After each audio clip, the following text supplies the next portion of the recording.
pessoal, hoje eu vou falar sobre rotinas de autoconhecimento. Mas antes, vamos começar com uma perguntinha. Você tem o hábito de se perguntar cotidianamente como que anda o seu processo no sentido de se autoconhecer cada vez mais? O processo de autoconhecimento ele pode ser analisado por muitas vias diferentes. Mas eu vejo que duas delas são bastante pertinentes. A primeira delas está muito relacionado com as linhas espirituais e filosofias orientais, especificamente dos indianos, né? Que é uma ideia na qual o indivíduo, ele em si, ele já é um ser que detém essas virtudes, vamos colocar assim, espirituais dentro de si, como se o ser, ele na sua essência já fosse um ser iluminado. Só acontece que por essa via, o indivíduo, através de múltiplas técnicas, né, seja de meditação, seja do processo de reflexão, enfim, de todas as vivências e experiências, ele vai estar tentando buscar resgatar isso dentro dele novamente. E aí, nesse processo, esse indivíduo que adota esse tipo de linha, né, para se autoconhecer, vai buscar de todas as maneiras tentar se reconectar com essa essência divina, né, com essa essência espiritual dele, e para chegar nisso ele vai se utilizar do autoconhecimento, né? Então o autoconhecimento nada mais é nessa linha que uma via de acesso a resgatar aquilo que se esqueceu de si próprio. A segunda via, ela está muito mais relacionada com uma visão progressista, uma visão ascensionista, que seria a ideia de você ir de um processo menos evoluído para um processo mais evoluído. Nessa perspectiva de visão, as pessoas enxergam que eles já foram seres mais primitivos e que eles estão galgando cada vez mais um desenvolvimento evolutivo ao ponto de se tornar coisas mais evoluídas, mais complexas. E nesse processo, como no anterior, os indivíduos vão buscar mecanismos muito parecidos, né? Vão meditar, vão procurar ter experiências, reflexões, vivências, trabalho de tudo quanto é natureza, para estar conseguindo criar esse processo de autoaprimoramento. Essas linhas, elas foram muito adotadas no Ocidente. Muitos grupos espiritualistas ocidentais adotaram essa perspectiva de busca pelo autoconhecimento. Você tem como exemplo o espiritismo, o kardecismo, a conscienciologia, entre muitos outros. Independentemente da forma como o indivíduo se enxerga, se seja por esse viés que ele se vê como um ser que já é um ser de luz, um ser iluminado, que apenas tem que lembrar disso, né, como o próprio Buda falava, né, que a diferença entre eu e os discípulos dele é que ele falava que eu já sei que sou Buda e vocês ainda não sabem que são. Ou que você adote também essa visão ascensionista, né, progressista, de que você é um ser imaturo e que tem que estar se aprimorando cotidianamente. Na minha perspectiva, as duas coisas vão levar à mesma coisa, que é, no final das contas, esse exercício de buscar a se enxergar, a olhar para si próprio, voltar a olhar para si próprio, né? E aí o autoconhecimento, ele vai entrar como uma ferramenta que ela vai ser uma ferramenta basal para as duas perspectivas. Ela vai ser, vamos dizer assim, ela vai ser o coringa da coisa. É através do autoconhecimento que você vai ou conseguir lembrar da sua essência divina, como você queira, ou que você vai conseguir se autoaprimorar cada vez mais. Se autoconhecer é uma coisa que dá margem para tantas possibilidades, tantas variáveis de mecanismos de como fazer isso, de que técnicas utilizar, de que fontes de informações buscar, que eu fui percebendo com o tempo, no meu processo, que eu vejo que é o grande pulo do gato em relação a isso, que independentemente de quais técnicas você utilize, quão eficazes elas forem ou não para o seu processo, o que eu vejo que é mais importante nisso tudo é o seu processo de rotinas de autoconhecimento. Essas rotinas de autoconhecimento nada mais é que um processo de você começar a ficar mais atento, mais lúcido quanto aos processos que estão mais latentes na sua vida, ou os processos mais agudizados, né?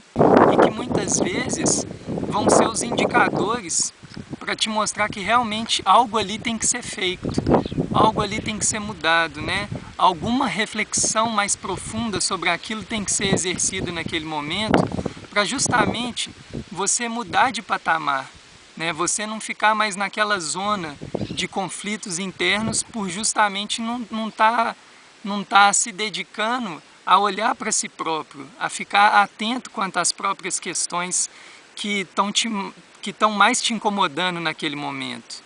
Queria colocar um insight aqui a respeito disso.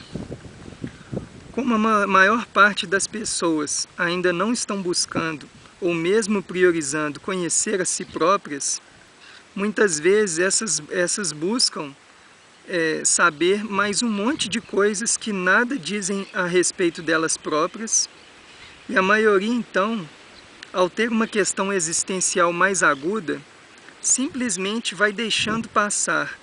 Se estiver ainda tendo conteúdos emocionais mais fortes, vai procurando maneiras conscientes ou mesmo inconscientes de guardar tais sentimentos, criando uma espécie de barreira feita por ela própria para não acessar aquela parte de si que sofre, ficando assim sem aproveitar a oportunidade para se autoconhecer e compreender os seus mecanismos de defesa e processos mais íntimos ou as suas máscaras que até mesmo privam de elas perceberem suas qualidades adormecidas que mal sabem elas que possuem. E assim vai o ser humano e a humanidade acumulando experiências mal resolvidas, umas atrás das outras, até que de repente tudo isso se torna um verdadeiro lixo interno, que poderão levar a doenças muito graves. Em síntese, as rotinas de autoconhecimento, elas nada mais são que começar a dedicar a pesquisar sobre si próprio. Bem, você pode estar se perguntando, como que eu faço isso? Como que eu começo a fazer esse tipo de coisa? Olha, na minha opinião, a partir do momento que você já tem uma questão dentro de si mal resolvida, pronto, mãos à obras. Você já tem todo o ferramental, você já tem tudo para começar o seu processo de se questionar o porquê que aquilo, enfim, porquê que aquilo te traz desarmonia. Isso já é um processo de autoconhecimento. Mas se mesmo assim você estiver muito inseguro e sente que precisa de uma ajuda, eu te sugiro buscar terapeutas e psicoterapeutas, que hoje a gente tem de linhas das mais variadas possíveis, que possam estar te auxiliando a começar a dar pontapés iniciais. Mas num sentido bem amplo, claro, sempre é válido a relação com o outro, porque isso é muito importante, mas no fim, o maior aprendizado é essa coragem de olhar para si próprio. Porque realmente o ser humano, ele foge de si porque ele não quer se aceitar, ele não quer aceitar suas próprias sombras, né? A gente ainda fica muito nesse processo, né, de fazer sala para as pessoas, de usar máscaras, de aparentar sermos coisas que às vezes nós não somos. E no final disso, o processo do autoconhecimento, ele vai ao encontro muito da autoaceitação, né? Tanto das coisas negativas, como também das coisas positivas, que muitas vezes a gente também tem muita dificuldade de enxergar ou muitas vezes assumir. Uma coisa que eu aprendi, que independentemente de qual técnica, qual linha, qual ferramenta você utilize para se autoconhecer cada vez mais, nada disso importa, nada disso serve para nada se você não fazer algo muito simples, que é ter o hábito, a rotina de se auto-enxergar.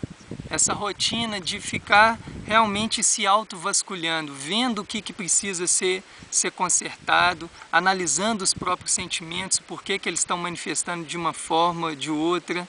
Porém, com um olhar de evolução, que alguns vão chamar de inteligência evolutiva, o indivíduo, nesse processo de ele começar a ter essas rotinas de autoconhecimento, de olhar para si próprio, ele naturalmente vai desenvolvendo essa inteligência evolutiva dentro dele.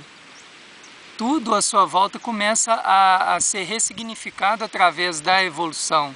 Então, cada ação, cada gesto, cada escolha que é tomada, ela não é simplesmente tomada muitas vezes por uma vontade egóica ou por uma questão emocional, e sim por uma questão de evolução. Você vai tomando essa lucidez. Mas é igual eu falei antes, de nada importa quais técnicas que você for utilizar para tentar evoluir, para tentar se autoconhecer, se isso não for algo que você incorpore no seu cotidiano, na sua vida, no seu hábito. A vida, na minha opinião, é o grande laboratório. O viver, o conviver, o se relacionar, ele é o campo realmente de experiências que a gente tem. Se a gente simplesmente começar a ter mais acuidade durante esses processos de o porquê que a gente está sentindo tal coisa, porquê que aquilo incomodou, né? Porquê que a gente se manifestou de uma forma que nós consideramos incoerente. Basta apenas a gente começar a ter mais acuidade sobre o que a gente está sentindo, sobre o que a gente está vivenciando, pensando. Da mesma forma como a gente tem bastante zelo sobre o nosso corpo, né? A gente todo dia alimenta o nosso corpo, a gente escova os dentes, a gente descansa o corpo. Da mesma forma como a gente tem esse carinho, essa acuidade fisiológica pela nossa biologia, eu entendo que o processo do autoconhecimento é quando você também começa a ter esse zelo, essa acuidade sobre os seus pensamentos, sobre os seus sentimentos, as suas energias, as suas reatividades, né, as suas incoerências de toda a natureza.